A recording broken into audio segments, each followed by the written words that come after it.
afternoon. Part 2 of our wonderful subcommittees for general laws. This is the Procurement-Open Government Subcommittee. We first have a few administrative, we're going to do first one administrative thing that Delegate Lopez 965 will be incorporated into HB 1108. So moved. Second. And voice vote on that, please. Aye. Aye. Thank you. Now, we're usually the members of this committee would go last. However, we're going first today just because Delegate Simon has some other important speeches to make. The pages are counting on me.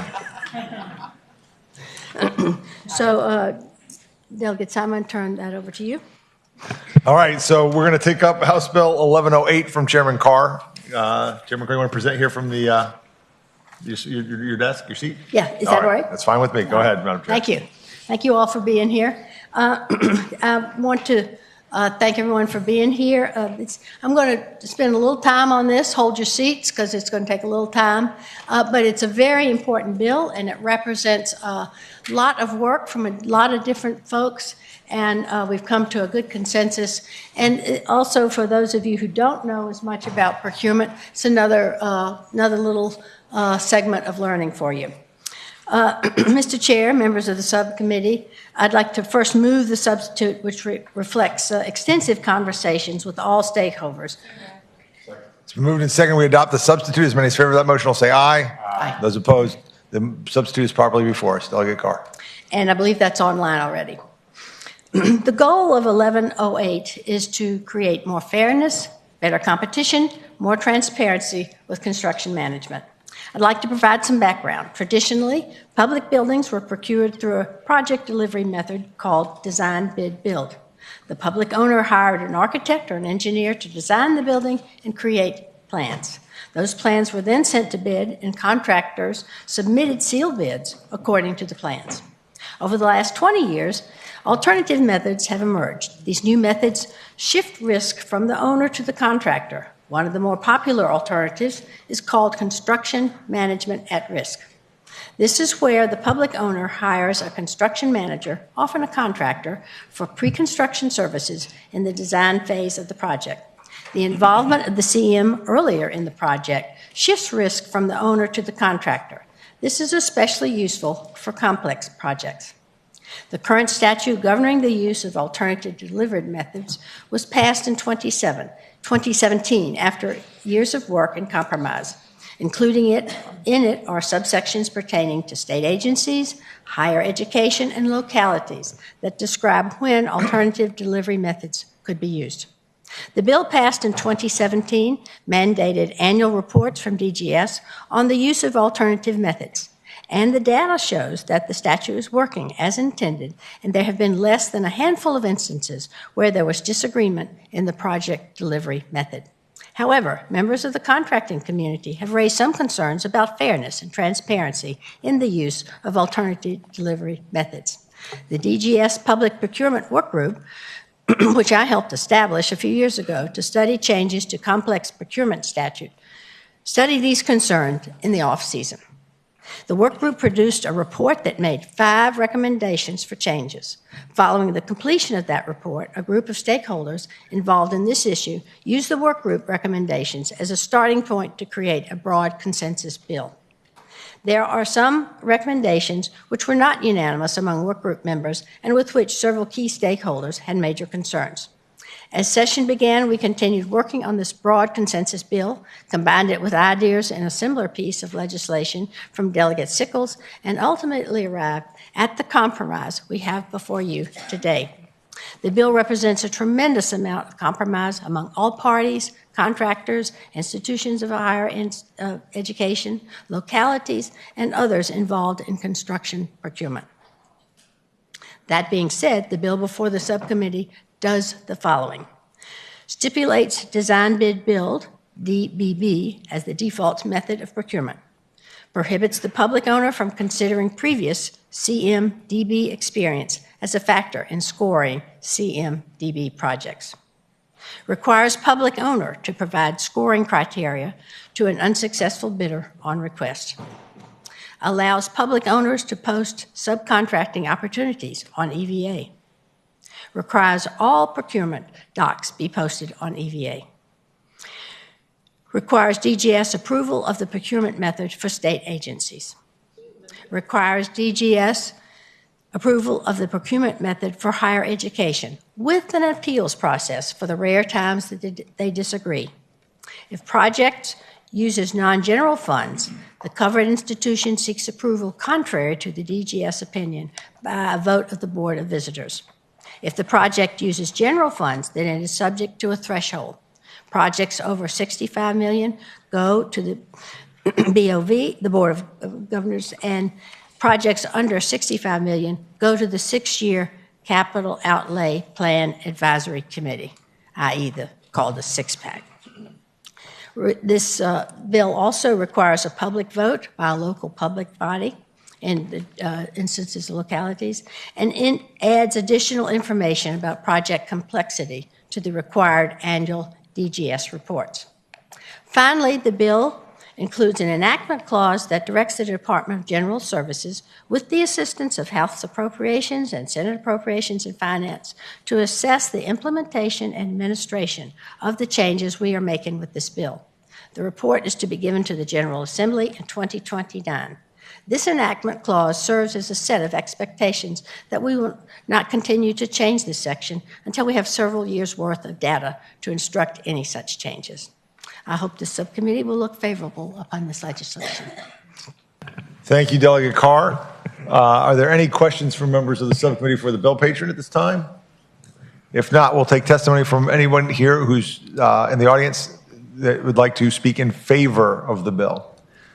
So if you want to line up to speak in favor, and what we'd appreciate is you can do is keep your remarks brief. If the person in front of you said what you were going to say, it's perfectly fine to say that. The person before it already said it. And why don't we go ahead and get started? Thank you. Brandon Robinson with the Associated General Contractors of Virginia. And I'm also here to speak for a broad coalition of folks that worked on this bill. And so I want to thank Delegate Carr for her leadership, and Delegate Sickles as well. So last year I stood before this committee and as we reviewed bills to change this statute and said, let us give time to work on this in the off session with the work group. As Delegate Carr mentioned, the work group produced recommendations. We took those and went with all the stakeholders to try and create, to use some parlance that's familiar around here, peace in the valley. And it took a lot of additional work up until really this morning in the last few minutes. So we're supportive of this. We thank everyone for their work on this. And what this does is it reforms the statute, as Delegate Carr says, to add more transparency, to create a fairer playing field, and does so in a way that respects the public owners and the autonomy that they have in their various spaces. So we hope that we are done with this for a few years and we can see what the results of this work are. So with that, I'll conclude my remarks and ask you to support the bill. Thank you. Thank you. I think I'm going to start putting that enactment clause in all my bills. You can't look at this again for a certain number of years. It's a great idea. Anybody else wishing to speak in favor of the bill, please come forward. I am Jack Dyer. I'm president of the Virginia Contractors Procurement Alliance, also chairman of the board's Gulf Seaboard General Contractors. VCPA is a organization that of small general contractors to medium-sized general contractors. And we support the bill. We also thank Chairman Carr, as well as the other members, stakeholders that pulled this together. We do look forward to being able to have the opportunity of gaining this work that's out there right now through alternative procurement, which we have been blocked out for going on 13, 14 years. We look forward to this bill producing those results. Thank you, Madam Carr. Thank you.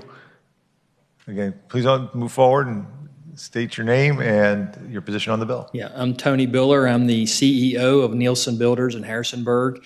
I'd like to reiterate our appreciation to Chairman Carr and Delegate Sickles for all their hard work. I'd also like to recognize the DGS work group's efforts. It was a long summer, lots of hours put in by lots of folks and lots of good ideas expressed. The recommendations that came out, I think everybody respected and worked very hard to get to a result that we could all live with. I'd also like to thank everyone here for the smaller businesses and the subcontracting community for the additional opportunities they're going to have, the transparency that we'll bring to this process, and thanks again to all the folks that were involved. And I do support the bill. Thank you. I gathered that, but thank you. Come on forward. And we can already stipulate that Delegate Carr and Delegate Sickles are wonderful, hardworking, thoughtful legislators. So in the form of brevity, I will say ditto. I'm Scott Schuffelberger. I am with the Virginia Association of Roofing Professionals. I'm also the owner of Hurtless Brothers Roofing here in Richmond, Virginia. Again, we appreciate the efforts of the work group and the product that has come about. We do believe in open and transparent competition for public procurement and think this will be a great vehicle to further that. So thank you for your time. thank you. All right, is there anybody in the audience wishing to speak in opposition to the bill? Going once. All right. Is there anybody online on this one? No. Okay. So we're back to the committee. Any further questions or comments from members of the subcommittee? Seeing none, the committee operates by motion. Is there a second? Second. It's been moved and properly seconded to report with substitute. And it doesn't need to go anywhere. Does it need to go to appropriations? Or? Yes, I think it does. What's that?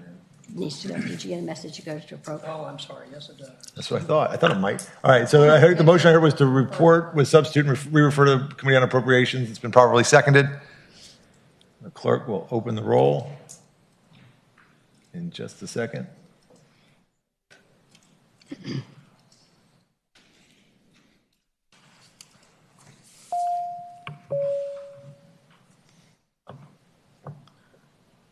The clerk will close the roll. Delegate Carr, your bill reports 7-0 on the uncontested docket. Fantastic.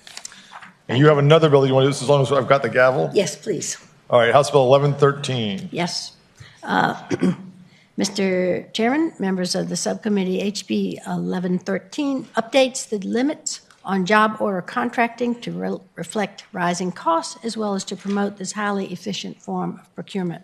Job ordering contracting is widely used by local governments, K-12 schools, community colleges, historically black universities, as well as many others. The entity seeking goods or services consults a book that is a product of a rigorous competitive process to acquire the lowest cost quality bids. It offers an efficient and cost-effective solution. The bill before you increased the per job limit from 500 to 1.5 million and the total contracts from 600 to 15 million. After conversations with Associated General Contractors of Virginia, we have arrived at a compromise of 1 million per contract and 10 million per year. Additionally, the substitute limits the contract renewals to 3 terms instead of proposed 4. I would now ask the subcommittee to adopt this. And you bring it. I would, and there is a substitute which I would ask. Move the substitute. It's been moved and properly seconded. We adopt the substitute. As many as favor that motion will say aye. Aye. Those opposed, no. All right, the ayes have it. The substitute is properly before us. Delegate Carr. Anything else to add? I would ask the subcommittee if we could adopt the substitute and consider reporting the bill. All right. So you guys have heard the explanation of what the substitute does from Delegate Carr. Are there any questions from members of the subcommittee? All right, seeing none, is there anyone in the audience wishing to speak in favor of the bill? Please step forward. Identify yourself and tell us why you're for this wonderful bill. Thank you, Mr. Chairman, members of the committee. Rob Shin, representing the Gordian Group. They are a national firm that coordinates job order contracting and many other things. They actually invented this procedure many years ago. Job order contracting has become extremely popular with colleges, universities, K-12 school systems, and local governments. because it saves them time and money on the smaller projects that are mostly construction-oriented. 3 studies that were done recently in New York, Arizona, and California showed cost savings of between 9 and 24% versus traditional methods. And the time saving is significant, many months over traditional RFPs. You might hear that there is not competition with job order contracting, but that's really not the case.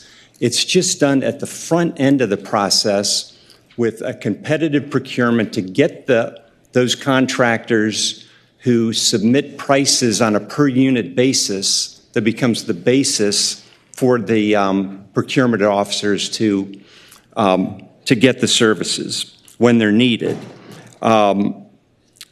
Even with the legislation today, Virginia will still have some of the most restrictive limits on job order contracting. More than 2/3 of the states have no limits and just allow it to the discretion of the procurement officers. So in short, this was needed because local governments, school boards, and others just felt that the current limits were out of date and they needed more flexibility. Thanks so much. Thank you, Mr. Shin. Anybody else wishing to speak in favor of the bill? Come on forward. Good afternoon. I'm Bill Hefty, representing the Virginia Association of Governmental Procurement, which are the procurement officers at state and local level, as well as VML and VACO. We support this bill. Job order contracting is a good tool to use for smaller projects, and everything he said about it is true, so we support it. Thank you, and thank you for your lack of repetition. It's much appreciated. Jonathan Freeman, representing Loudoun County. We support the bill and we associate our comments with the gentleman that came before us. Thank you. Thank you. All right, is there anybody in the audience wishing to speak in opposition to the bill? Okay, and we have somebody online? Okay, if we can bring on the Zoom room. And it looks like we've got 2 people online. Oh, sorry, one person, I'm sorry. Ms. Shana Terry from Prince William County. Ms. Terry, if you can unmute and tell us what you think about this bill. Thank you, Mr. Chairman and members of the board.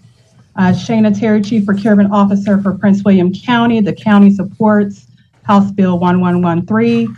We believe that increasing the contract limits and additional 1-year contract terms will maximize county and taxpayer resources by reducing the administrative burden of competitively bidding construction projects that fall within the proposed contract limit increase. This will also allow for a reduction in taxpayer costs and timely, cost-effective completion of construction projects. So I urge you to vote in favor of House Bill 1113, and thank you for the opportunity to speak. Thank you, Ms. Terry. All right, is there, again, no one stepped forward to speak in opposition. We've heard from everybody who's for it. Any questions from members of the subcommittee? Mr. Chair. Delegate Cole. Move to report. Second. It's been moved and properly seconded the bill report with substitute. This one doesn't have a fiscal impact statement, so it's just a straight report with substitute. The clerk will open the roll.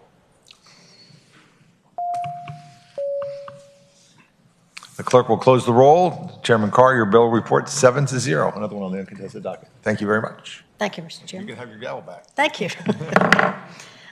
We're going to take, I don't know if there's an order or not, but we're going to take it out of order. We're going to hear Delegate Simons, 579, because she's due in another committee. Thank you so much, Madam Chair. HB 579, Virginia Freedom of Information Act, Records of Federal Animal Welfare Violations. I introduced 579 because it came to my attention that public universities often charge exorbitant fees for Freedom of Information Act requests, even when those requests narrowly pertain to documents generated as a result of violations of federal animal welfare guidelines.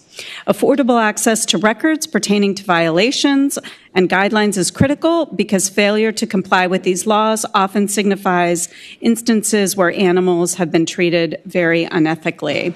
I believe this bill offers a fair and important approach to promoting transparency and holding the animal testing facilities we as Virginians fund accountable when they violate animal welfare laws. However, in an effort to address concerns about carve-outs and acknowledge that FOIA issues are complex, I propose to the subcommittee that we request a brief study of this issue by the FOIA Council so that it can advise the General Assembly on the most effective way to address this dilemma.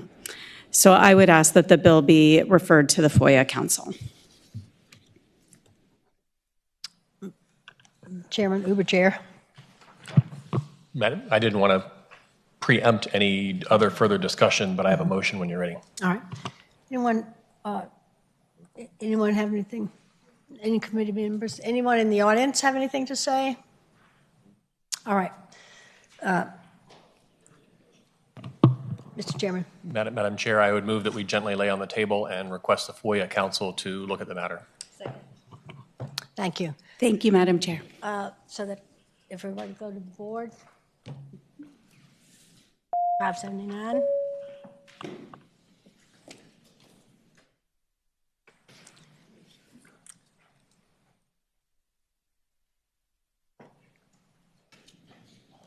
That is tabled 7-0. Next, we'll look at several bills that are going to be tabled in HB 164. Excuse me, it's going to be incorporated into 1361, as well as 341 by Delegate Thomas. So 164 and 341 will be incorporated in 1154. Three bills going. Yeah, 164, but not, Sickles is going separately. Right. Oh, so this is not. Yeah. Is Delegate Sickles here today? All right, Sickles wanted his to be heard, and then he will also go into this packet of bills that will go forward as tabled. Okay, Madam Chair? Yes. I would move that we incorporate House Bill 164, House Bill 341 into House Bill 1361, and then I'll make a subsequent motion to pass by House Bill 1154 temporarily. Yes. That's a voice vote. A voice vote. All in favor? Aye. Anyone opposed? All right.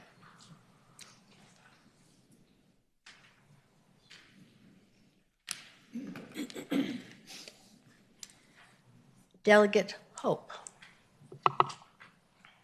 Thank you, Madam Chair. I have House Bill 311, and I do believe it's a substitute that I have. Yes. Vote for the substitute? Second. All in favor? Aye. All right, thank you, Madam Chair. What you have before you is a bill. It came to me from one of my constituents who was bidding on a proposal, and the requirement was for the submission of the bids was to send by mail, and whatever happened with the mail, they used some service and they missed the deadline. And so he contacted me and said, you know what, this is 2024, we should be able to submit things electronically with the means. And so the substitute that you have before you, it says that all local public bodies shall provide an option, it's an option, to submit bids or proposals electronically either through EVA or another electronic submission platform. And in cases where there's proposals that are submitted electronically, the local public body may also require paper submission. So there may be a need for different documents to be delivered paper. But at least you get your information in on time if you do it through the electronic means. And the bill does have a delayed enactment clause of January of 2025, so people can get into compliance. Thank you. Any questions from committee members? Madam Chair. Delegate Wiley. Thank you. If I may offer a question to the delegate. So on the bid process, so certain times I'm in construction. So if we're trying to submit a bid in a timely manner, right, it's due at 3 o'clock or whatever it may be. Sometimes we have glitches in the system, delays and whatnot. And the reason why we have paper delivery on site is that you're there and there's redundancy, if you will, just in case, but you're there to do it and there's no concern with the so-called computer system or the internet for that matter. Can you speak to that? I'm just a little concerned on that end from this type. I'd certainly like the EVA process, but I'm just concerned about the actual internet submission. Madam Chair, if I think I understand, if I understand Delegate's question correctly, this would not preclude that. If you required that paper, you could still do that, and there might be. So it's an option, but at least that you could do it electronically as well, so that if you had a deadline, you'd get it in through that platform there. But there might be a separate requirements where you need to see the plans, and so that could also be part of that redundancy, as you mentioned, so that you have that information. Thank you, Madam Chair. All good. Thank you. Any other questions from committee members? Yes, ma'am, Madam Chair. Delegate Bloxham. Question for the delegate. So I'm trying to find out in here where you said it's optional, or is it a shall? Madam Chair, are you looking at the substitute? I don't know what I'm looking at. The substitute says option. Okay. All right. Thank you. Any other questions from the committee members? How about comments from our audience? Anyone have anyone to speak in favor of this bill?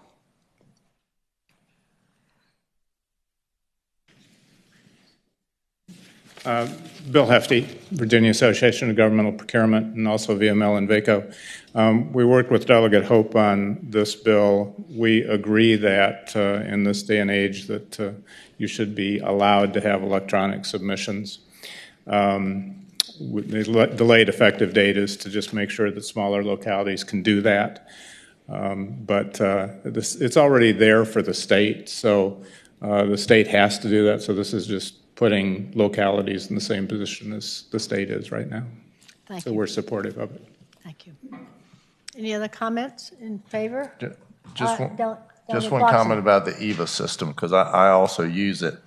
And what isn't calculated in any of this is the cost of production loss when you have to put a bid out for 3 people and the machine is down and a man sitting there waiting for the part that could come 12 hours away.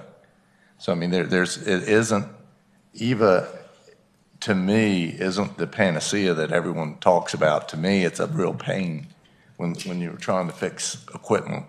So I just throw that out there for your digestion. Delegate Hope, is this? I guess you're just sensing your frustration. That's not what this bill does, but I understand. Any other questions from committee? How about in the audience? Anyone to speak in opposition to this bill? All right. Committee moves by. Madam Chair, move to report. Second. All right. Let's go to the board.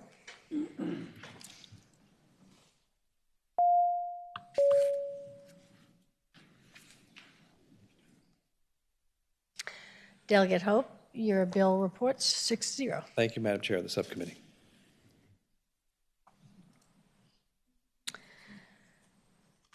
Delegate Lopez.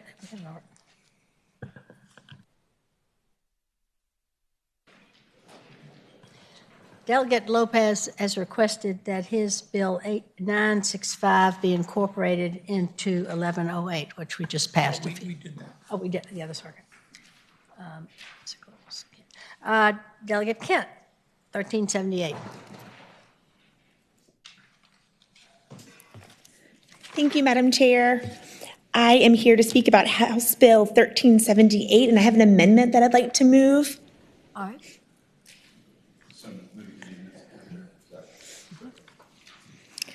The amendment is very forthcoming and just uses the word personal to add into the code language. It's pretty self-explanatory. I will refer exactly to the code section that we would like to add into FOIA. This would include the personal, with the addition of the amendment, personal information that is held by a state body agency regarding the participation of a minor in that program, which includes an internship, externship, apprenticeship, be exempt from FOIA. This was brought to me by a constituent in my area. As now we have more STEM programs and high school programs that include minors and state agencies offering that, we would like to exempt minors from that FOIA. Questions, concerns about this? I think usually something of this nature would probably have to go to the FOIA committee. Okay. So just putting that out there. Anyone to speak in favor of this?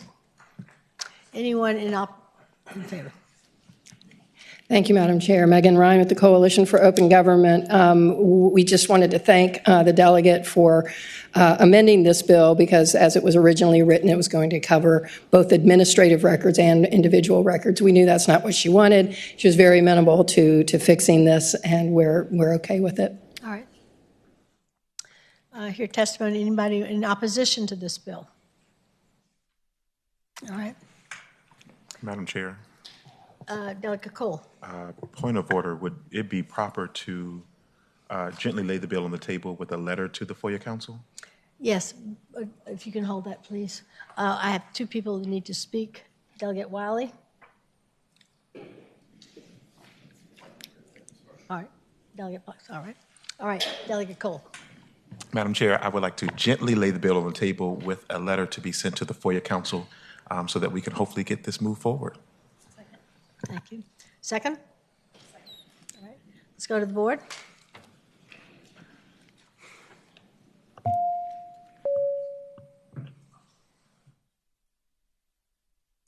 Thank you, Delegate Kent. Thank you, Madam Chair and Committee. Bill has been tabled, but will be sent to the FOIA Committee. Thank you. Delegate Cherry, tell us about HB 1412, what it does, and why we need it. Good afternoon, Madam Chair, members of the committee. House Bill 1412 is brought to you by the wonderful people at the FOIA Council that you're now sending all these letters to. And as the chairman of said committee, I appreciate you sending me some business. So this is a simple provision change. We're not carving out any new exemptions. We're simply updating an exemption for certain members, and we're adding the word email address to already exempted information. So it already exempts their name and their telephone number, but we found many times email addresses can be exculpatory in terms of identifying an individual, particularly in a government agency when they have to use your name. And so it simply adds that we don't have to give an email address to already exempted categories of people. Thank you, Delegate. Any comments questions from committee members? Anyone in the audience to speak in favor of this bill?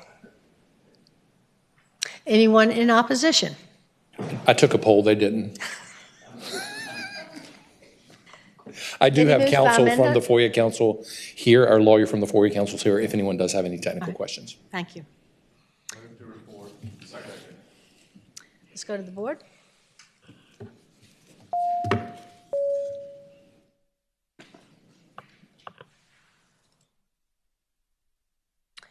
Delegate Cherry, your bill reports 6-0. And I look forward to all the other letters you're going to send us. Delegate Wiley, you have a bill, 1440. Madam Chair, do you want me, is it okay to do it from here? Or do you want me to go from Yeah, the you can do it podium? there. Okay, thank you. HB 1440 is in front of you. What this bill is about is fair, open competition and frugal stewardship of taxpayer funds. It is not pro-union or anti-union. It allows both union and non-union contractors to compete on a level playing field. Simply put, HB 1400 strikes 2.2-4321.2 from the Virginia Code. This code was enacted in 2020 and allowed public bodies on both state and local levels to require bidders, contractors, or subcontractors to sign or adhere to project labor agreements with one or more labor organizations as a prerequisite to competing for a public works contract. For those who are unfamiliar with the term, project labor agreement means a pre-hire or pre-bid collective bargaining agreement with one or more unions that establishes the terms and conditions of employment for a specific public works project. According to a 2021 briefing at the Fairfax County Board of Supervisors, at the Fairfax County Director of Public Works and Environmental Sciences, the potential impacts of the PLAs include a 20 20% cost increase depending on the project. The director went on to warn that PLAs, quote, may create impacts to the existing bidding pool as they are not commonly used in this region, end quote. In February of 2023, the Loudoun County Board of Supervisors similarly asked for a staff briefing on PLAs and the potential impacts on county construction projects. I'll recite you just a few of those and reports findings for you to consider. Quote, it is unlikely that the county would experience any additional labor stability if a PLA were implemented, end quote. Quote, the end analysis are that the cost per square foot is greater on projects using PLAs, end quote. And that, quote, PLAs reduce or eliminate bidding participation by minority and women-owned businesses in bidding for public works, end quote. Importantly, HB 1440, if passed, would not prohibit contractors from utilizing PLAs. Rather, it would just remove the authority of public bodies to require a contractor's pre-bid participation in a PLA to compete for that work. It should be up to Virginia contractors to determine what is best for their employees and businesses. It is up to us as legislators to make sure that they have the freedom to do so. Madam Chair, I do have some folks that are here to speak to the bill, and appreciate your consideration. Thank you. Thank you. Any questions before we move to the other folks? All right, anybody to speak in favor of this bill?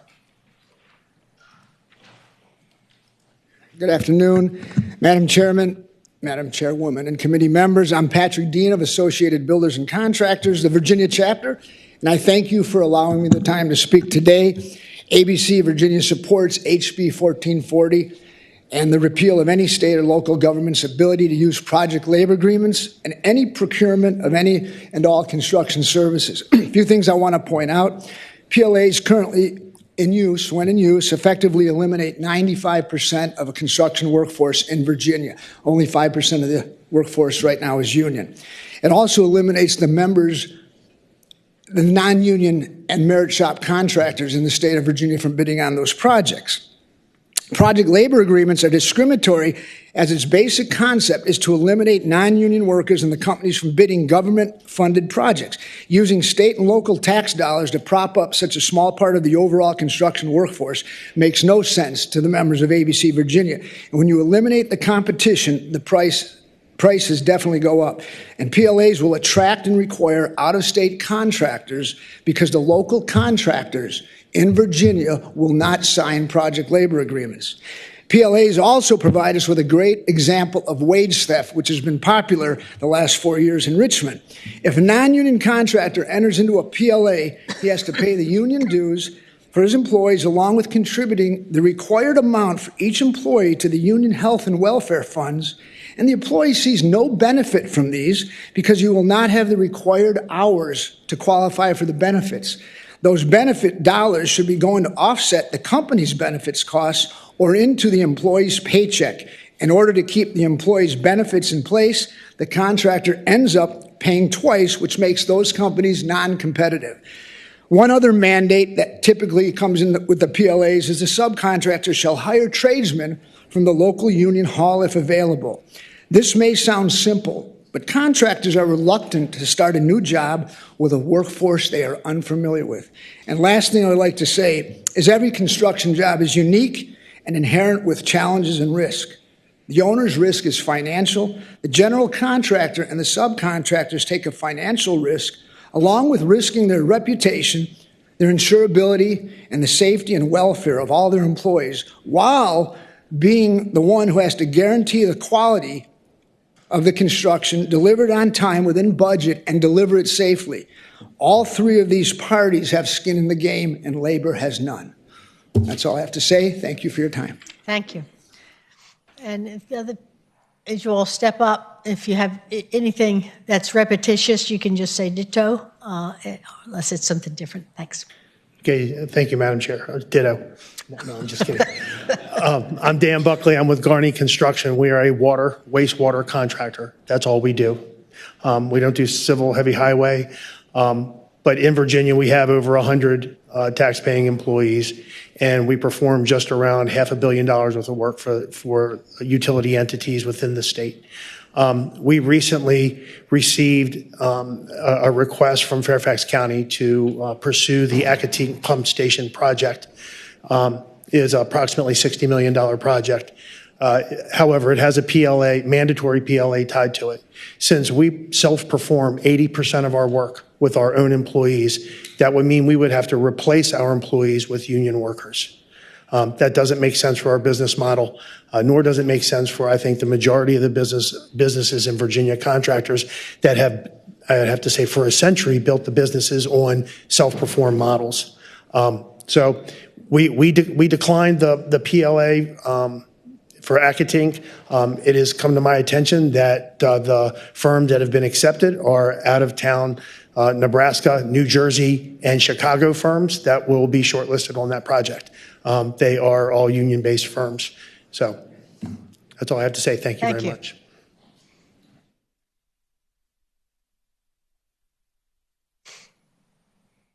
Madam Chair, my name is Brian Evans. I'm a Senior Vice President for Branch Civil, and I live in Williamsburg, Virginia. Branch Civil is an employee-owned heavy highway contractor based in Virginia, and we've been building transportation projects in Virginia since the 1940s. We have over 800 employees.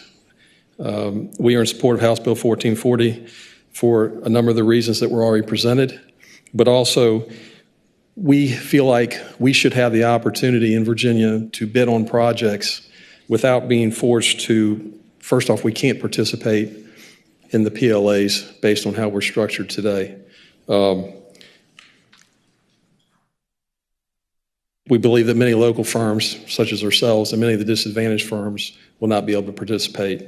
I think it just needs to be said, we're not against PLAs in general, we're just against mandated PLAs. That's all I have to say. Thank you. Thank you.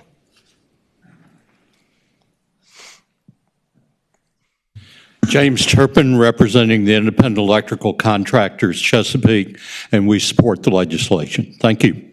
Thank you. Madam Chair, my name is John Roddy. I'm the CEO of William A. Hazel. We're a Northern Virginia-based family contractor that's been in business 60 plus years. This is our 60th year.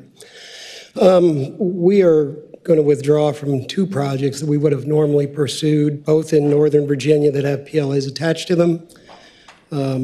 They don't bring value to our employees, and they will be raising the cost for the contracts and for the counties that are going to perform the work, which takes away from other jobs that we'll be pursuing with our 500 plus local employees. As a resident of Haymarket, I'm disappointed to see the work going in this direction, and we're hoping to see that change. And again, don't have an issue with the option to go in that direction, but being forced to do it makes us step away. Appreciate it. Thank you. Thank you.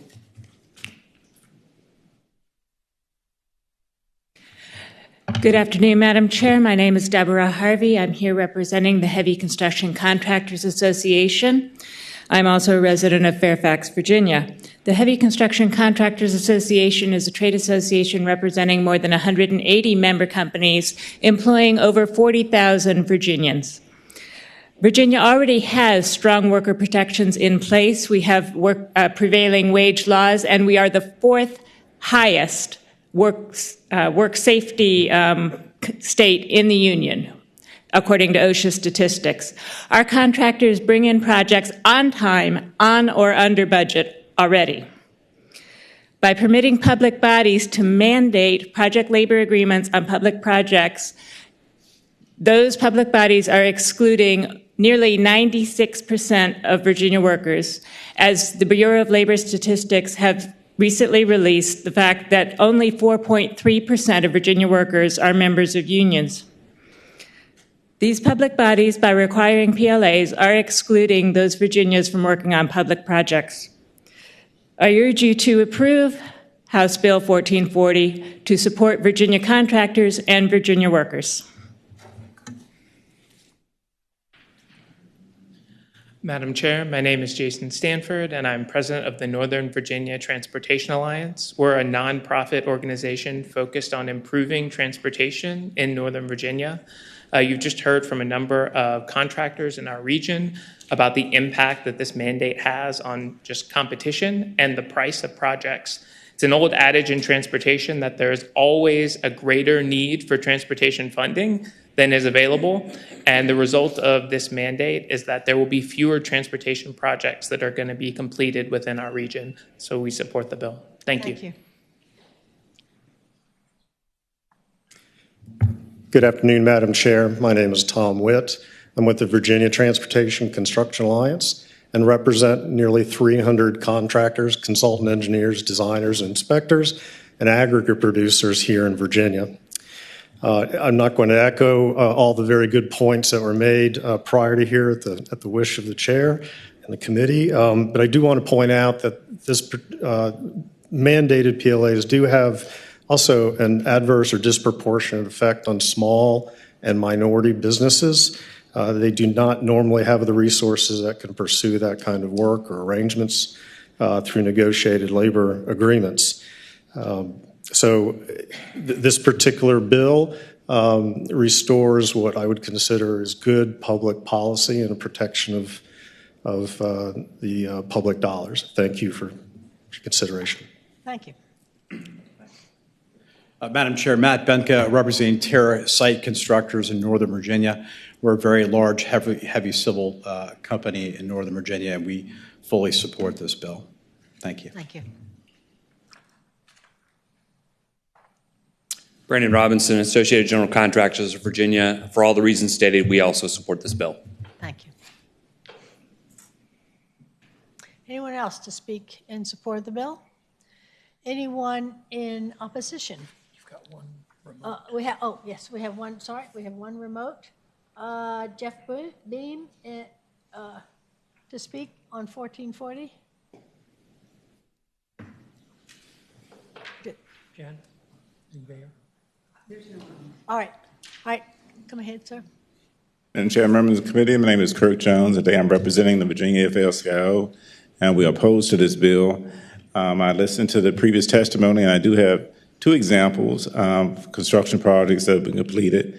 One was the Woodrow Wilson Replacement Bridge in Northern Virginia. That was completed with a PLA, within budget and on time. And then we had the Mixing Bowl project in Northern Virginia, which was not completed on time and went multi-million dollars over budget without a PLA. Thank you. Thank you, sir. Anyone else to speak in opposition to the bill? Any other comments, questions from committee members? Madam Chair. Yes. Speaking into the bill and the motion when proper. Delegate Wiley, give you last chance to speak No, I on think, your bill. I appreciate you letting me speak. Final word, certainly, the folks here that's speaking and the information I supplied, it's speaking volumes of what's going on, especially with today's economy, with inflation. This building is a good example, way over budget. And if we add PLAs to it or continue with PLAs, it's just going to continue to drive cost, at least based on the numerous projects was discussed here. And not only that, it's pushing it outside of the Commonwealth away from some of our current local workforce, which I think a lot of the bills we have in front of us are in the future that are trying to get our Commonwealth businesses to get the work. So in order to do that, I think we should defend that matter and try to move away from PLAs. But thank you for the last word. Thank you. Delegate Cole? Thank you, Madam Chair. I appreciate everyone coming today to share your concerns. However, I heard from a lot of CEOs, a lot of representatives, but not workers. Just last night, I was at a well-attended event with AFL-CIO, CWA, SEIU, workers. Not a one spoke in support of this bill. And so if we are expecting to pass bills that are impacting workers, we have to make sure that they're at the table. I also want to make sure that it's very, very clear that we're hearing from, I hate to say it like this, but the big leaders who are going to benefit from this being passed, but the workers are the ones who are going to be impacted. And so I have some concerns that there were no workers who came up today to talk about how they were going to be impacted. And so with that in mind, I would move that we pass by the bill indefinitely, Madam Chair. Second. There's a movement to pass by the bill indefinitely. We'll go to the board.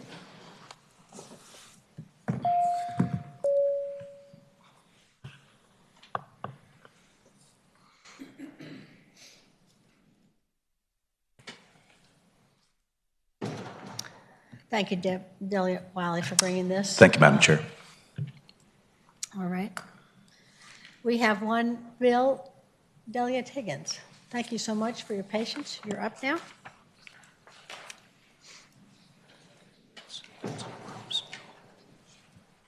The one that just passed? No, this one. Higgins, oh, yeah. Delegate Higgins, I believe you have an amendment? Yes, ma'am. We have a substitute bill, I believe. All right. And I believe that's already online? Yes, that's what I've been so informed. All right. Thank you. Delegate Higgins, tell us about your bill and why we need Good afternoon. We need to. Move to adopt the substitute. Second. Thank you. We need to vote? Yeah. All in favor? All right. All right. Aye. Aye. All right. Let's go. Okay. Thank you. Good afternoon, Madam Chair, members of the committee, and thank you for the opportunity to present HB 1523 to you. I have worked with DCR in this bill, and the bill you have before you will provide an exemption for DCR from the Virginia Public Procurement Act for the purchase of items for resale in state gift parks, gift shops, camp stores, snack bars, and similar retail outlets. The Virginia Public Procurement Act currently exempts 15 other public institutions of higher education for the purchase of and resale in their bookstores, souvenir shops, and etc. This exemption currently does not apply to Virginia state parks. Our state parks have over 68 gift shops and 42 different locations, and that network of shops currently generates about 50% of the revenue that is generated at our parks at the number of about $4.1 million currently.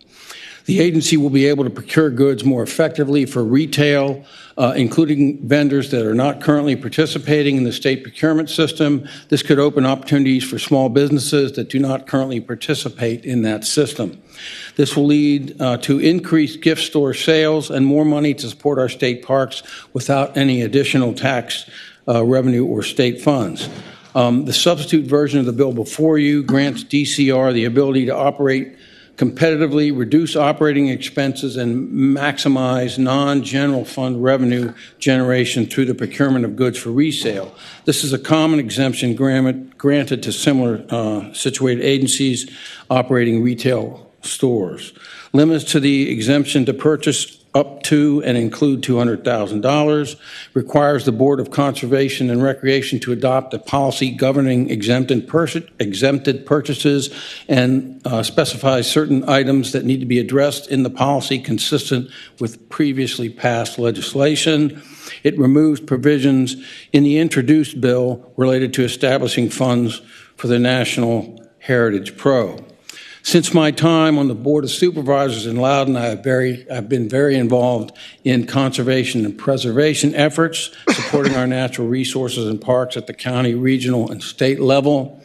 It was through my efforts that the new state park in western Loudoun County, the Sweet One Park, was established, and I want to thank you on the General Assembly for funding that park last year. It's my hope to continue these efforts here in Richmond, and I would ask the committee member to support 1523 and allow the exemption for the Department of Conservation and Recreation so our state parks can create additional revenue source that does not include any tax dollars. Thank you again for your consideration, and I hope that you will adopt my bill. Thank you. Thank you. Madam Chair. Delegate Simon. So I have a question on the effective date, and maybe this is basic and elementary, maybe council can educate me, but the effective date until pursuant to Acts 2023, chapters 756 and 778, clause 5, does that mean that these have some sort of automatic sunset, or what is that reference to? All right. Is there... Unless the patron knows, or just somebody else may know that answer. I'm just, seems like it goes away at some point pursuant to something. Good afternoon, Madam Chair. I'm Frank Stovall. I'm with the Department of Conservation and Recreation. Delegate, these exemptions do not have a sunset to our knowledge. Follow up. Well, again, and I'm waiting for council to tell me it's effective until some date. And I just, we have to dig, I guess, a couple layers into that to figure out what that date is. I'm just trying to figure out how long these are good for. Well, Mr. Chairman, I'm sorry. Are you asking about the two sections being set out twice? In our provisions of code, we sometimes have sections, one of which goes into effect at one point and another goes into effect at a later date. I can look at the Acts of Assembly and let you know when those. Okay, so I'm sorry, Madam Chair. Delegate Simon. So is that what's happening on lines 11, 9 through 12? Is you just have two, it's going to have two separate enactments? Yeah. Clerk. Madam Chair, the enactment clause 5 for those chapters, the provisions of this act shall become effective on the date after July 1, 2023, on which the governor and the chairman of the House Committee on Appropriations and the Senate Committee on Finance and Appropriations provide written approval for Old Dominion University and Eastern Virginia Medical School to complete a merger to create the Eastern Virginia Health Sciences Center at Old Dominion University. So because that has not been done yet, and the Code Commission has not been notified that that has been completed, that's why there are two different set-outs of that statute. Thank you, counsel. Thank you, but this is, Madam, real quick Yes. follow-up question. So that's another part of this section that's not affected by the bill. So this bill doesn't change that. All right, thank you. I just hadn't seen that before. Questions from committee members? Comments? Madam Chair. Delegate Bova. Yeah, thank you. And I just want to make sure that I'm reading this correct and that State Parks is comfortable with the language. So the subdivision G1, that is the part that establishes our cap, right? And so you have this power up to $200,000. And then if the other bill, if Delegate Carr's bill passes, you'll have the power up to $300,000. So that's your ceiling. If I'm then reading the next part, the 10.1105 establishes the Board of Conservation and Recreation. And so that's just the authority that is going to be promulgating kind of the next part of the policy. And then the next part, if I remember the language right, are kind of the minimum requirements for procurement that we have told our authorities that they need to have in lieu of abiding by the APA or the Procurement Act. So do I have those mechanics right, and you're comfortable with the way this is laid out? Madam Chair, Delegate, yes, those are the restrictions that are placed on it, and DCR is comfortable with those restrictions. All right. Thank you, Madam Chair. Any follow-up? Any other comments, questions from members of the committee? Any comments about this legislation from our audience? Any comments in support? Any comments in opposition? Move to report. Second. Yes, so when we vote on this, it'll also, if this passes, then we will refer to appropriations. Report and refer to appropriations. Let's go to the board.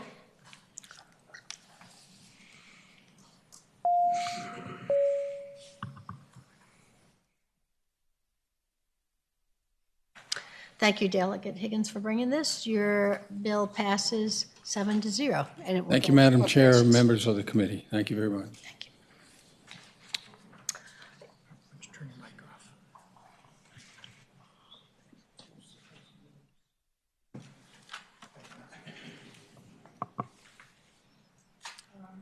Madam Chair. Madam Chair. Did get a text message, so I know we had earlier incorporated House Bill 164 and Delegate Thomas's 341 into 1361. I did just get a text message from Delegate Sickles that he is also comfortable with having his incorporated into 1361. All right, so. Move to incorporate 1154 into 1361. Second. So then I understand that 1361 will then be passed by for the week? Question on the incorporation, Yes. Madam Chair. Yeah.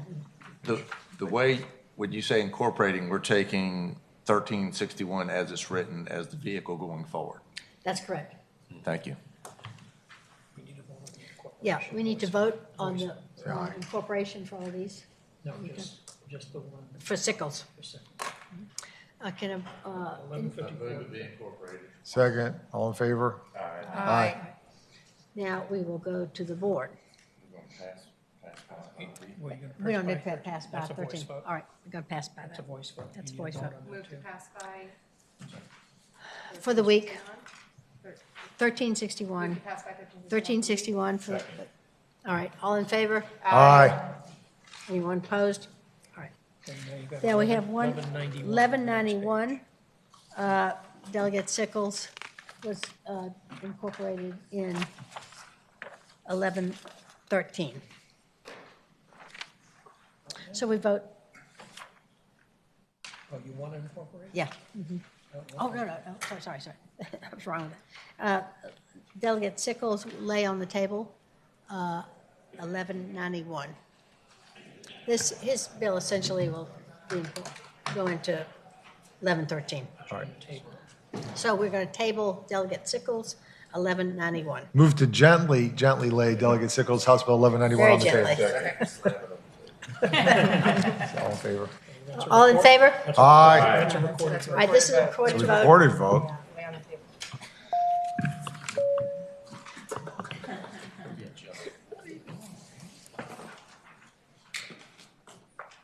All right, does that take care? Does that take all? Any other business to come before the committee? Motion to adjourn. Motion to adjourn? All right. Also moved? All right. Aye.